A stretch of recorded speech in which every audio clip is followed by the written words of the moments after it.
Habiendo hecho esta pequeña introducción, vamos a ver las principales teorías sobre el Estado y con esto vamos a ir complementando, desarrollando más la definición de Estado. Empezamos por Hobbes. Hobbes, finales del siglo XVI, principios del siglo XVII, entra aquí la hipótesis del estado de naturaleza, ¿no? Lo que dice Hobbes es que los estados al final surgen de un acuerdo, un contrato voluntario entre los hombres para superar el estado de naturaleza, que es un estado de guerra permanente, un estado en el cual cada uno se preocupa por sus propios intereses y para prevalecer tiene al otro como enemigo, ¿no? Entonces, para superar ese estado de guerra permanente, los hombres sacrifican una parte de su libertad, digamos, transfieren sus derechos naturales a una organización más grande que sería el Estado, ¿no? Esta idea de contrato está muy presente en muchos teóricos del siglo XVII, del siglo XVIII, ¿no? Pensemos en John Locke, por ejemplo, en Rousseau. Todos utilizan esta idea del contrato y del estado de naturaleza, ¿no? Fue una hipótesis bastante fuerte, digamos. Hay una discusión sobre si efectivamente ellos pensaban que había existido ese estado de naturaleza y desde ese estado de naturaleza se había decidido voluntariamente conformar un estado. Pero en todo caso funcionaba como una hipótesis, ¿no? Si no tienes ahora el estado, vuelves a ese estado de guerra permanente en el que nadie puede garantizar tus derechos y tu vida está siempre en riesgo, ¿no? En cuestión. Con Hegel, el tema del Estado se complica un poco más, ¿no? Hegel introduce el concepto de eticidad, que va a ser un concepto importante para entender lo que es para él el Estado. Para Hegel, los seres humanos establecen diferentes lazos. Primero la familia, después la sociedad civil y finalmente el Estado, ¿no? En estos lazos hay ciertas normas de convivencia, ciertas pautas que son llamadas por él la eticidad. No está hablando aquí de criterios éticos, digamos como los entendemos coloquialmente, que el Estado está guiado por la ética, no, sino que hay una eticidad que surge de estas relaciones sociales y desde aquí se constituye el Estado, porque el Estado nuevamente implica cierta renuncia a la libertad individual de las personas, ¿no? Entonces el Estado viene a ser un devenir que es concretado en derechos y deberes jurídicos y morales recíprocos entre los individuos, ¿no? Nuevamente hay un cierto sentido de que en una libertad absoluta sería un caos total, ¿no? Viviríamos en un caos total, en un estado de guerra, y es necesaria una organización que pueda regular dentro de ciertos márgenes de la libertad para que todos podamos convivir. Donde hay un cambio bien importante en la teoría del Estado es con Marx, ¿no? Para la teoría marxista, el Estado es más bien instrumento de dominación de clase. O sea, siempre hay un grupo hegemónico, un grupo de poder, digamos, que para garantizar sus propios intereses se organiza el poder político de determinada manera que todos tienen que someterse a él, ¿no? Entonces Marx dice que el Estado fue creado por la burguesía, ¿no? Para satisfacer sus intereses de desarrollo del capitalismo.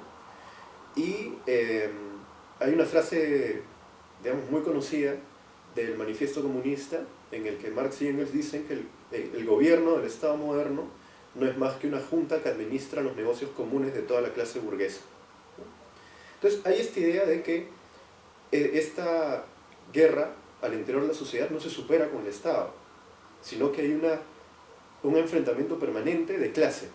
Tienes la clase propietaria, la clase capitalista y la clase trabajadora, ambos bajo un mismo Estado, pero un Estado que representa los intereses de la clase propietaria, ¿no?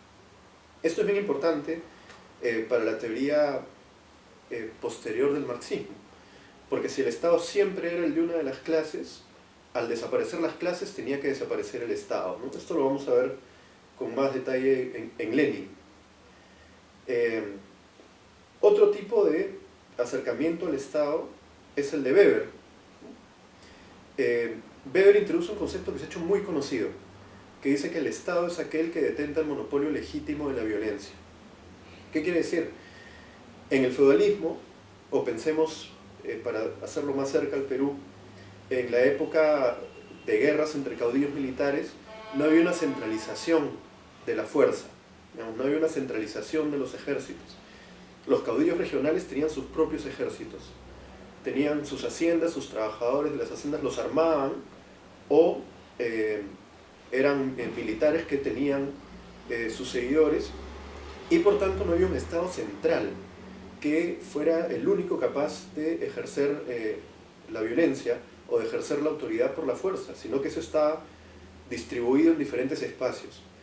Para Weber no puede haber un Estado si es que hay distintos poderes regionales con ejércitos propios, etc. Lo que tiene que ocurrir es que eso se centralice. Entonces hay determinados espacios de la sociedad que en cierta forma se pacifican, ¿no? Y todo eso se concentra en el Estado, pero que es un Estado que no ejerce la fuerza de manera arbitraria, sino de acuerdo al derecho, pero en última instancia es la que puede ejercer de manera legítima la violencia. Norbert Elias dirá que efectivamente el Estado tiene el monopolio de la violencia, pero también el monopolio de los impuestos, porque nuevamente no puede haber un Estado donde hay determinados poderes regionales que cobran para sí impuestos a los ciudadanos, ¿no? Tiene que haber un poder central para que haya un Estado. Entonces, bueno, un poco después, ya estamos hablando de 1917, la teoría del Estado del marxismo vuelve a tener mucha importancia en el debate. Muchos marxistas empiezan a escribir sobre el Estado, empiezan a escribir sobre la autodeterminación de las naciones, y aquí es muy importante un libro de Lenin que se llama El Estado y la Revolución, ¿no? Como les decía hace un momento, si el Estado es siempre de unas clases que impone sus intereses, en el comunismo, con la desaparición de las clases, tendrá que desaparecer el Estado, ¿no? Lenin decía que el Estado era el producto y manifestación del carácter irreconciliable de las contradicciones de clase. Aquí hay otro elemento, ¿no?, que tiene que ver con las contradicciones que pueden existir al interior del mismo Estado, de las correlaciones de fuerzas que pueden existir al interior de un mismo Estado. Ya más centrado el siglo XX, están teorías más de tipo jurídico, como las de Hermann Heller y Hans Kelsen, que tienen mucha influencia, que se enseñan en los cursos de ciencias políticas y que merecen también una atención especial, ¿no? Hermann Heller dice que el Estado es una unidad decisoria universal para un territorio determinado y consecuentemente es soberano. Entonces, aquí hay varios elementos. El concepto de soberanía empieza a ser clave para la definición de un Estado. Un Estado no puede estar subordinado a otro. Aquí surgía la pregunta, pero ¿y qué pasa con los Estados federados? ¿Qué pasa con Estados Unidos, con Suiza, digamos, donde hay Estados que tienen cierta capacidad de legislar, que tienen cierta autonomía, ¿no? Lo que dirá Heller es que esos estados, dentro del Estado confederado, son unidades decisorias particulares, pero no son universales. Si hay una unidad a la cual estas unidades territoriales particulares tienen que recurrir en determinados momentos, entonces no son soberanos. Y lo que vemos en Estados Unidos, por ejemplo, es que aunque los estados tienen capacidad de legislar, hay decisiones que las toma el Estado central. Definitivamente. Decisiones además de administración de justicia. Decisiones sobre autoridades. Si hay una disputa, si hay una controversia entre dos autoridades que se reclaman como legítimas, al final el que resuelve va a ser el gobierno central, el gobierno del Estado central. Entonces, esta diferencia es importante, ¿no? Unidad decisoria universal y unidad decisoria particular. La unidad decisoria universal siempre tiene una estructura hacia abajo, sobre la cual tiene autoridad. En cambio, la unidad decisoria particular tiene una estructura hacia abajo, pero también hacia arriba, ¿no? Entonces, no puede ser esa un Estado, un Estado central, un Estado moderno. Adicionalmente, hay que señalar que para Heller, en el Renacimiento solamente existían organizaciones políticas, ¿no? Y el Estado surge posteriormente con la centralización de los instrumentos de poder, con los ejércitos, la burocracia, la sumisión al derecho. Entonces, aquí hay elementos nuevos. El elemento de la sumisión al derecho ya lo hemos mencionado, es un aspecto clave, y el aspecto de soberanía, ¿no? Un Estado tiene que ser soberano. Ahora, eso se puede discutir, en el caso peruano, por ejemplo, que somos un país dependiente, que somos un país del llamado tercer mundo, que muchas veces tenemos que responder a órdenes seguramente contrariamente a la opinión de los ciudadanos, ¿no? Pero a indicaciones de potencias, ¿no? Tenemos que suscribir tratados con otros países más poderosos que nosotros, lo cual nos quita cierto margen de acción y nos hace débiles como Estado, ¿no? Pero un Estado fuerte, un Estado consolidado, debe ser soberano. Otro enfoque es el de Hans Kelsen, que también tiene mucha influencia en las ciencias políticas. Y él tiene un enfoque muy jurídico. Para él, el Estado es un ordenamiento jurídico que tiene vigencia y autoridad sobre un territorio determinado.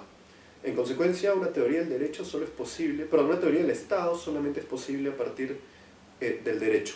Fuera del ordenamiento jurídico, todo lo demás es accesorio, adicional, ¿no? El ordenamiento jurídico es la característica principal del Estado. Quien ha escrito mucho sobre estas teorías, quien las ha organizado, quien ha hecho una revisión, es Norberto Bobbio, ¿no? Hay una lectura de Bobbio, Teoría General del Estado, para los que quieran profundizar. También hay algunas lecturas que estamos planteando para el curso de Kelsen, de Heller, del propio Lenin, de Max Weber, para que puedan desarrollar, porque en el curso evidentemente tenemos que dar una mirada más rápida. Entonces, ¿qué dice Bobbio? Ya revisando todas estas teorías. Primero, algo que es claro es que el Estado tiene un límite territorial y un límite en el pueblo. ¿Qué quiere decir? Que el Estado es el Estado de un determinado territorio y no puede ejercer autoridad pública sobre otro territorio. Fuera de sus fronteras no tiene autoridad para decidir. Pero además un límite en el pueblo son los ciudadanos de dicho Estado. El Estado tiene autoridad sobre el conjunto de ciudadanos que viven en ese territorio, incluso sobre ciudadanos que pueden estar fuera, que mientras están fuera se rigen bajo otras legislaciones, pero en determinados aspectos siguen respondiendo a la autoridad de ese Estado. Y también el Estado tiene un poder con límites temporales y materiales, ¿no? No se ejerce siempre de la misma manera, ni se puede ejercer de todas las formas. Hay ciertos límites dados por el derecho, dados por las características de ese propio Estado, un Estado que también es un devenir, es una transformación, no es algo fijo, es algo que también cambia en su estructura, en sus funciones, en su composición. Bueno, y aquí dice Bobbio, ¿no? Desde el punto de vista de una definición formal e instrumental, la condición necesaria y suficiente para que exista un Estado es que en un territorio determinado hay un poder capaz de tomar decisiones y emitir los mandatos correspondientes, obligatorios para todos los que habitan en ese territorio, y obedecidos efectivamente por la gran mayoría de los destinatarios en la mayor parte de los casos en los que se requiere la obediencia. ¿Por qué no dice obedecido en todos? Porque naturalmente en todas las sociedades hay algún porcentaje de la población que infringe la ley, ¿no? Que, o por distintos motivos, ejerce una desobediencia, ¿no? Puede ser una desobediencia civil frente a un Estado que consideran ilegítimo, o puede ser un proceso de anomia, digamos. No el 100% de los ciudadanos tiene que cumplir las leyes para que exista un Estado, pero sí la gran mayoría, ¿no? Otra discusión sobre el Estado como organización del poder político tiene que ver con la legitimidad de dicho poder. Puede haber un poder político legítimo, un poder político ilegítimo, que depende de varias características que las vamos a ver también rápidamente, pero aquí lo importante es ver que el Estado siempre se sostiene en una mezcla de consenso y coerción, ¿no? De fuerza y consentimiento.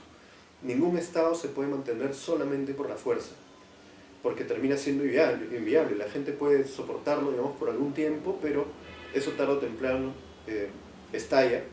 Ni tampoco puede ser puro consentimiento, porque primero es imposible, ¿no? Tener un consentimiento absoluto y duradero, y segundo, frente a las personas que estén fuera de ese consentimiento, de ese consenso, hay un cierto aparato punitivo, ¿no? Entonces siempre es una mezcla de consenso y coerción.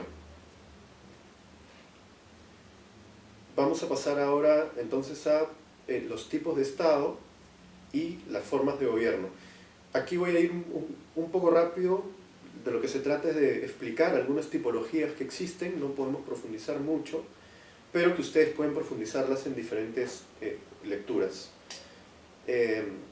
Primero, la tipología clásica de los tipos de Estado, ¿no? Esto viene desde los tiempos de Aristóteles. Aristóteles hizo una división entre monarquía, aristocracia y democracia. La monarquía, el gobierno de uno; la aristocracia, el gobierno de pocos, de una élite; la democracia, el gobierno de muchos, digamos, el gobierno del pueblo. Cada uno de estos tenía también su forma degenerada, por decirlo en algún momento, ¿no? La tiranía, etc. Incluso para Aristóteles la democracia era ya una forma degenerada, porque él no creía en que podía haber un gobierno del pueblo, ¿no? Para él ese era un caos. Pero bueno, él mantiene esta división. Maquiavelo, ya en el Renacimiento, ya en el siglo XVI, plantea solamente dos tipos de Estado, ¿no? La monarquía y la república. Y él no hacía distinción en república si es que era gobierno de muchos o de pocos. Digamos, mientras hubiera una asamblea que decidiera y fuera diferente a un gobierno, a un Estado, perdón, regido por un rey. Entonces, era la monarquía y la república. Esta idea de república de Maquiavelo fue sumamente extendida, ¿no?